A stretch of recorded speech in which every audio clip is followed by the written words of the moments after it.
Hello friends, आज हम बात करेंगे ऑल इन एग्रीगेट्स के बारे में, जिनको हम नेचुरल एग्रीगेट्स भी कहते हैं और कश्मीरी लैंग्वेज में आड़ बाजरी कहते हैं। जो ये एग्रीगेट्स हैं, डायरेक्टली हम इनको नेचुरल डिपॉजिट्स से हासिल करते हैं। इसमें छोटे एग्रीगेट्स भी होते हैं और बड़े एग्रीगेट्स भी होते हैं। एग्रीगेट का मतलब होता है कंकर, जो हम कंक्रीट में इस्तेमाल करते हैं, जो हम कंस्ट्रक्शन में इस्तेमाल करते हैं। ऑल इन एग्रीगेट जो है, ये सस्ता मटेरियल होता है जिसको हम कंक्रीट में इस्तेमाल करते हैं, लेकिन ये कंक्रीट में तभी इस्तेमाल होना चाहिए जब साइट पर एक इंजीनियर या कोई सुपरवाइजर अवेलेबल हो, क्योंकि इस एग्रीगेट में हम अंदाजा नहीं लगा सकते कि मिक्सर में ये बजरी कितनी जा रही है, रेत कितनी जा रही है और इसमें सिल्ट की कितनी क्वांटिटी है। सिल्ट का मतलब होता है मिट्टी, और इसमें ऑर्गेनिक मटेरियल कितना है, गंदगी कितनी है। ऑल इन एग्रीगेट जो है, जहां तक कि मेरा रिसर्च है, जो मैंने मार्केट में रिसर्च किया है, जो मैंने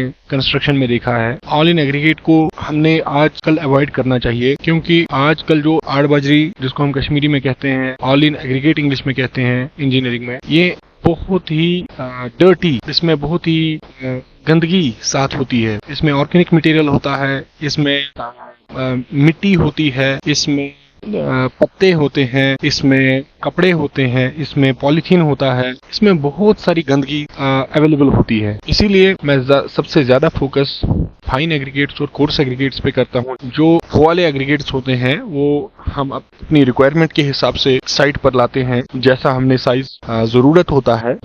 ऑल इन एग्रीगेट यानी कि आड़ बाजरी, ये नेचुरल डिपॉजिट से लाई जाती है, दरिया से लाई जाती है, ट्रैक्टर्स के जरिए, डंपर्स के जरिए साइट्स पर, और इसको वहां पर जेसीबी की मदद से डंपर्स में, ट्रैक्टर्स में डाला जाता है, जिसकी वजह से हमें ये पता नहीं चलता कि इसमें कितनी इम्प्यूरिटी, कितनी गंदगी ट्रैक्टर में और डंपर में चले गई इस आड़ बाजरी के अंदर। ये जो एग्रीगेट्स होते हैं, ये जो कंकर होते हैं छोटे छोटे, ये राउंडेड शेप के होते हैं, यानी कि इनका जो शेप है वो बिल्कुल राउंड होता है, अंडे की तरह होते हैं, और ये बहुत ही सॉफ्ट होते हैं। कश्मीर में ज्यादातर यही यूज होता है, लेकिन कश्मीर में हर कश्मीरी को ये पता होना चाहिए, अगर हम ऐसी चीजें जो हमें थोड़ी सस्ती पड़ती हैं मार्केट में, अगर हम ये सस्ती चीजें घर के लिए लाते हैं जिसमें हम इतना खर्चा करने वाले होते हैं, हमें ये भी पता होना चाहिए कि हम किस जोन में रहते हैं। हम जोन 5 में रहते हैं। Zone 5 is earthquake prone zone, मतलब यहाँ पर जलजले का बहुत ज्यादा खतरा है।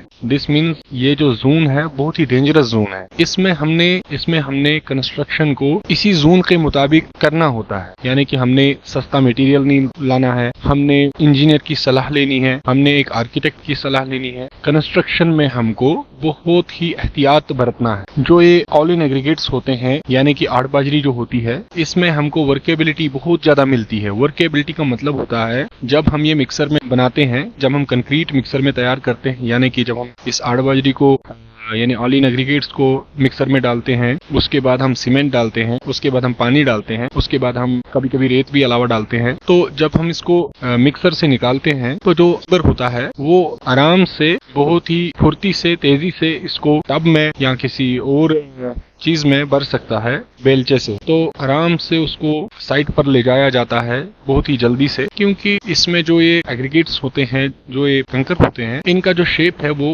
बिल्कुल सर्क्यूलर है, राउंड है। तो ये बेलचा जो होता है, यानी जिस भी चीज से हम इसको उठाते हैं, उठाने की कोशिश करते हैं, ये आराम से उठते हैं और ये साइट पर हम आराम से ले जा सकते हैं। यानी कि कोई भी मुश्किल नहीं होता एक लेबर को, जो वहाँ पे काम कर रहे होते हैं उनको, यानी इसको हम वर्केबिलिटी कहते हैं। आराम से हम अपना वहाँ पे काम कर पाते हैं। लेकिन इसमें राउंड शेप होने की वजह से इसकी जो स्ट्रेंथ है वो बहुत ही कम है। हाँ, अब यहाँ पे रिजल्ट क्या मिलेगा? स्ट्रेंथ हमें बहुत ही कम हासिल होगी इन एग्रीगेट्स की वजह से, ऑल इन एग्रीगेट्स की वजह से, जिसको हम कश्मीरी में आड़ बाजरी कहते हैं।